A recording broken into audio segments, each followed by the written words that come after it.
Hey gang, I am out here in my garage tonight playing around with some more packing solutions. If you remember last time I was talking about having to deal with limited space and so forth on this bike. So I've been playing around with a few different options for packing everything. And I had forgotten that back in 2011 I purchased this bag right here. This is from T-Bags. It's actually a big tail bag that would sit on the back of a sport bike or something like that. But it fits really well on my rear saddle.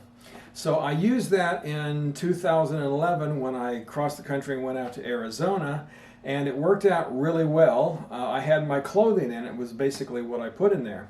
So I had forgotten I had the bag, and so a little light bulb went off in my head, and I decided that, well, why don't I use the same thing?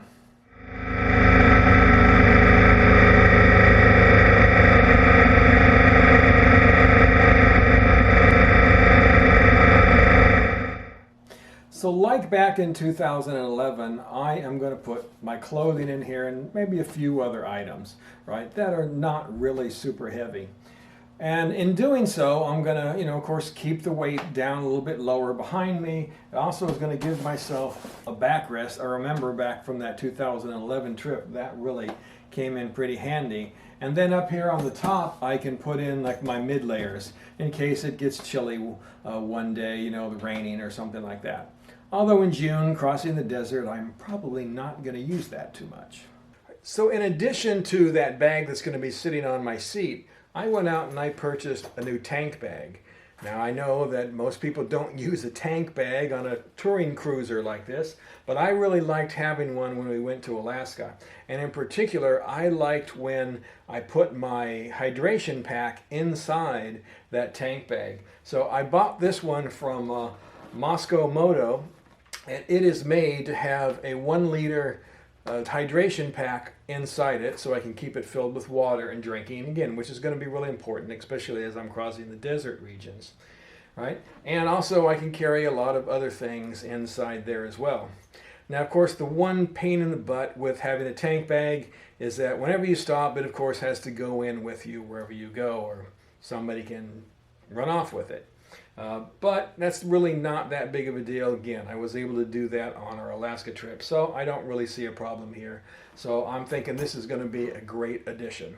So let me very quickly show you how this tank bag hooks on to any bike, really, but onto my Vision. They have this harness here that actually goes around the neck of your bike, and then the bag then clips in to that harness. Right. Then I rigged up a second set of clips down here near the engine supports. Right. I just ran a zip tie and then I hooked the clip onto the zip tie. And real easy, it's easy to get on and off. Right. Now here I have decided to take this dry spec bag up on my trunk rack. And the reason I'm doing that is because, well, I do need a little bit more space, but also I do have some extra space inside this bag. So if I need to stop and get some food or some good libations, then I can just throw it right in here. And again, I have the extra space to do that. In each side of my panniers, well, I've divided the camping equipment up. Right? I've got my tent on one side, a couple of other things, and then some of the other camping equipment on this side here. And of course, in my trunk, as I said before, that's going to have all of my camera equipment. And I'm still working on how I'm going to work that out.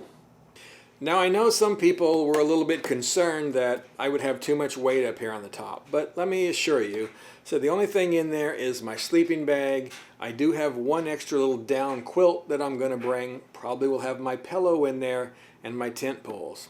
Altogether, this bag doesn't even weigh 10 pounds, so really it's not going to be a big deal.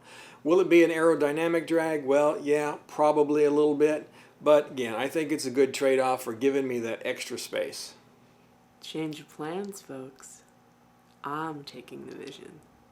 Now, of course, it would be great if Kathy could take her own bike and join me on this trip. Right? Vision's probably a little bit too big for her, but we could work something out if she really wanted to do it. However, I don't think she's really ready for that yet. She's really looking forward to joining me on the back of the bike here as we travel up the California coast and out into Idaho and Montana, Wyoming, and South Dakota, where she'll end up leaving me and going home. But she's looking forward to that, and so am I. It's going to be a great time traveling together. All right, so I think that is going to be my final packing solution here for this bike. I've played around with many different things, and there's pros and cons to all of it, but I think this is going to give me a real easy, usable solution, and as I said before, it's going to give me that extra space, again, which I think is really important, so I can stop and get something to eat, again, a beer, whatever I want to bring into camp.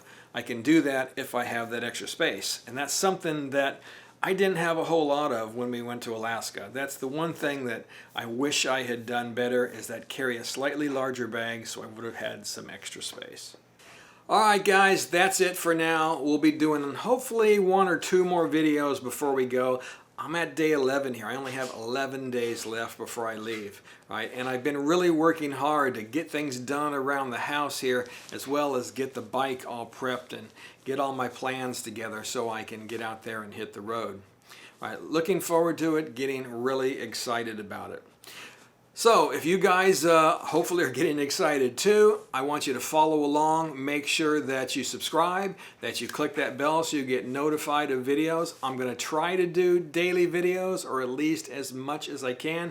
They'll again be those little short ones, just little updates along the way, and then we'll take all the footage and everything, compile it, and make a bigger video, several probably larger videos when we return home. I'm going to try to do things a little bit differently this time, so just hang in there and wait and see. Now you can also follow me on Facebook, and you can follow me on Instagram. My handle on Instagram is Craig Slab, and of course you can find me at Craig Ripley or Living Off the Slab on Facebook. And of course you can find all that on my website at www.livingofftheslab.com. And of course, thank you again to all of my supporters out there, my patrons, and also anybody who buys t-shirts and helps support this site in any way. I really, really appreciate it. All right guys, we'll talk to you next time.